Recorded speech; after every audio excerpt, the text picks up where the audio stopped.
Think ancient Romans ate grapes off silver platters, lounging in togas with servants fanning them? That was only the top 1%. If you were a Roman peasant, and most people were, dinner looked a lot different. No wine, no meat, no feasts. Just a cracked clay bowl filled with beige mush that smelled like wet stone and boiled cabbage. These weren't meals, they were survival tactics. And in this video, we're breaking down 15 of the cheapest, most desperate dishes that kept the Roman underclass alive through droughts, invasions, and backbreaking labour. By the end, you'll be amazed the Roman Empire didn't collapse sooner, or that anyone survived at all. Number 1. Puls, Rome's sad national dish. If ancient Rome had a national food for the poor, it was this. Puls, a bowl of mushy barley or emmer wheat boiled until it surrendered. It wasn't porridge, it wasn't soup. It was somewhere in between. Bland, beige, and barely food, puls was the Roman equivalent of edible glue. Peasants ate it every day, sometimes multiple times a day, with no seasoning, no oil, and certainly no meat. Occasionally, if they were lucky, they'd add a crushed garlic clove or a wilted herb, but most of the time, just grain and water. Soldiers were issued puls on campaigns, slaves ate it in workhouses, and tenant farmers survived on it during droughts. The rich scoffed at it. Writers mocked it. But for the working poor of Rome, puls was life. Sad, flavourless life. And yet, it filled the belly. And that was enough. Number 2. Cabbage stew. Peasants couldn't afford spices, but they could afford cabbage. Lots of it. It was cheap, easy to grow, and gave off enough gas to make even the most crowded tenement room uninhabitable. Cabbage stew was the go-to meal for Roman families scraping by. Just slice up a cabbage, throw it in a pot of water, and boil it until it turned grey and soft enough to gum through. In theory, you could flavour it with vinegar, onions, or maybe even oil. In practice, most people ate it plain, watery, bitter, gassy. It kept the family full and made everyone smell like they hadn't bathed in a month, which, to be fair, was usually accurate. Number 3. Flatbread from bran and ash. Roman peasants didn't get the golden loaves you see in mosaics. Their bread was darker, flatter and grittier, often mixed with whatever was available, including bran, hay and even ash. Yes, ash. They'd mix low-grade flour with water, flatten it into discs, and bake it directly on hot stones or embers. The result? Burnt, cracked bread that could chip a tooth, and that was before it went stale. A few days later, it had to be dunked in water or vinegar just to soften it enough to chew. Still, it was bread. And in ancient Rome, bread meant survival. Number 4. Boiled lentils. Lentils were a godsend, cheap, filling, and easy to store for winter. But don't let that fool you. Roman peasants didn't exactly look forward to eating. They were usually served boiled and unseasoned, sometimes mashed into a paste and spread on stale bread. Roman philosophers claimed lentils caused sadness. That might have been because eating them every day was sad. Still, lentils kept people alive, especially during food shortages or religious fasts. And when meat was off limits, lentils were the only protein most peasants could afford. Number 5. Garum-soaked leftovers. Garum, the infamous fermented fish sauce, was a staple of Roman cooking. But the good stuff went to the wealthy.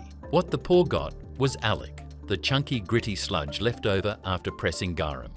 It smelled like rotting fish guts and tasted worse. Peasants would scrape it onto bread, stir it into puls, or drizzle it over cabbage stew. It didn't make the food better, just saltier and slightly less miserable. In crowded slums, the stench of garum clung to every doorway. You didn't eat it because you liked it. You ate it because it covered up the taste of something worse. Number 6. Wild greens and bitter herbs. When there was no money for market vegetables, peasants turned to nature. Wild dandelions, arugula, mustard leaves and chicory grew on the edges of fields and roads.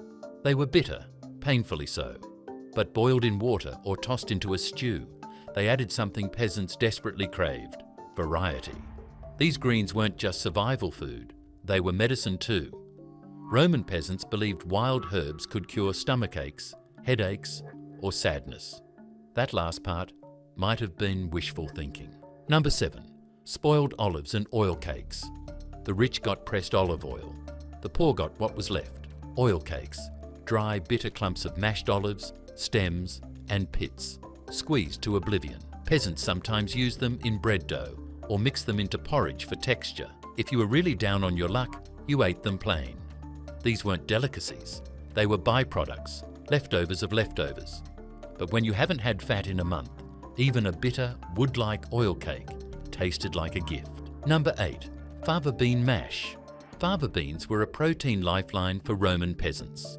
Dried and stored in jars, they lasted through winter and could be mashed into a filling paste with a little water and garlic. The texture? Like chunky baby food. The taste? Earthy, flat, sometimes metallic. And the side effects? Let's just say Roman apartments didn't need heating when fava beans were on the menu. Still, they were a critical part of the peasant diet. Beans gave workers the strength to dig trenches, haul bricks, or walk 10 miles to pay taxes. Number 9. Cheese rinds and curds. Most Roman peasants didn't get fresh cheese, but they might get a rind. Market vendors would sell off the hardened ends, and cheesemakers sometimes gave curd scraps to loyal customers. These salty, crumbly leftovers were chopped into stews, melted into bread dough, or just gnawed on like a dried-out bone. If you had access to goats or sheep, you might make your own rustic ricotta from leftover whey.